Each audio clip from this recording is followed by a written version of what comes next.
Hello guys, કેમ છો બધા? તો તમને મારા ફેસ ઉપર થોડી સનલાઇટ દેખાતી હશે. તો ઘણા દિવસ પછી તમે જુઓ મારા બેકગ્રાઉન્ડમાં દેખાતું હશે. યુકેમાં મતલબ હું જ્યાં રહું છું ત્યાં સનલાઇટ દેખાય છે. આ સનલાઇટ મતલબ એટલી બધી ઇફેક્ટિવ નથી હોતી આપણે જ્યાં ત્યાં ઇન્ડિયામાં હોય છે એવી, બટ થોડુંક તમને એમ લાગે કે ભાઈ સનલાઇટ આવી. તો આજે વેધર છે 2 ડિગ્રી, આખી રાત ફ્રોસ્ટી વેધર હતું, સ્નોઈ થઈ ગયું હતું થોડું, but better than last week થોડો વધારે સ્નો હતો. તો થોડી સનલાઇટ આવી તો મને આજે એમ થયું કે ચલો હું એક વિડીયો રેકોર્ડ કરું અને તમારા જોડે વાતો કરું થોડી. તો શું ચાલે છે બધાને? તો હું છું અત્યારે યુકેની અંદર વિડોન, મારું જે ટાઉન છે એક ગામડા ટાઈપનું છે અને એ છે નોર્થમ્પ્ટનથી નજીક. તો અહીંયાથી લાઈક તમે લંડન જાઓ તો અરાઉન્ડ લાઈક 1.5-2 hours જેવું થાય લ્યુટોન, અને ત્યાંથી પછી લંડન લાગવું પડે બધું. તો બસ આજે છે થર્સડે અને અત્યારે વાગ્યા છે બપોરના 2, અને બસ તમારા જોડે એ જ વાત કરવી હતી કે અત્યારે આપણે જોઈએ કે બહુ બધા એવા સોશિયલ મીડિયામાં વિડીયોઝ એવા વાયરલ થાય કે યુકેમાં ના જવાય, અને યુકેમાં ઘણા બધા નેગેટિવ વિડીયોઝ, નેગેટિવ કોમેન્ટ્સ અને નેગેટિવ આસ્પેક્ટ્સ.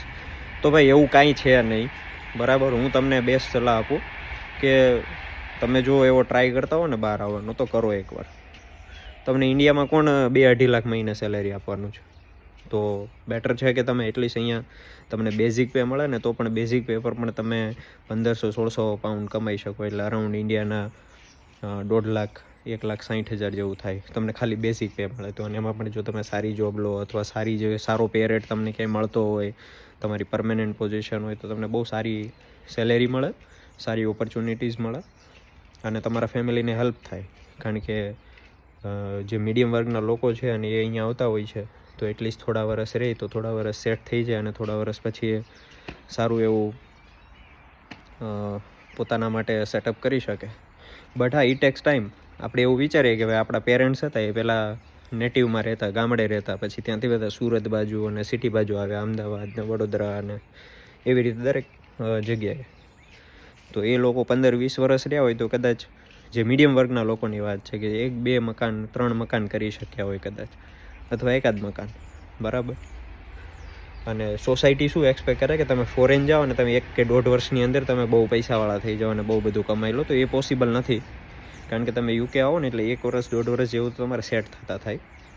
સેટ થયા પછી તમે થોડું સેવિંગ કરો, અને એ સેવિંગમાંથી તમે બધું મતલબ પોતાનું ઇસ્ટાબ્લિશમેન્ટ કરી શકો. તો ઇટ ટેક્સ ટાઈમ, બરાબર? અને તમારા જોડે એ પેશન્સ હોવો જોઈએ. બટ તમારું જો એક પર્ટિક્યુલર ડાયરેક્શનમાં તમે ચાલો તો 2-3-4 વર્ષે તમે સારું એવું સેટઅપ કરી શકો. તો જો તમે વિચારતા હો તો બધા નેગેટિવ કોમેન્ટ્સથી દૂર રહો, એક પોતાનું પ્રોપર પ્લાનિંગ કરો અને પ્રોપર પ્લાનિંગ પ્રમાણે ચાલી અને સેટઅપ કરો. તમે અહીંયા આવશો તો તમને એવા 100 લોકો મળશે કે જે તમને પોઝિટિવલી હેલ્પ કરશે.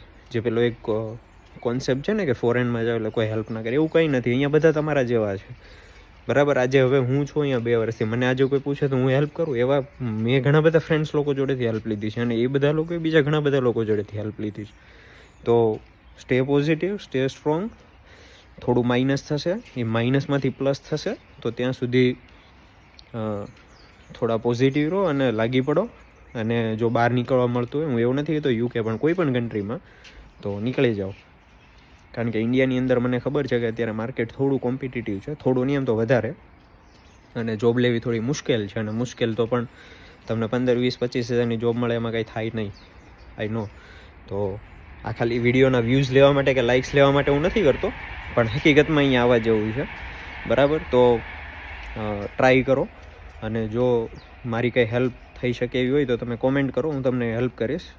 અથવા મારા ફ્રેન્ડ્સ લોકોને પૂછીને પણ હું તમને હેલ્પ કરીશ, અથવા તો મારા રીતે રિસર્ચ કરીને પણ તમને હેલ્પ કરવાનો ટ્રાય કરીશ.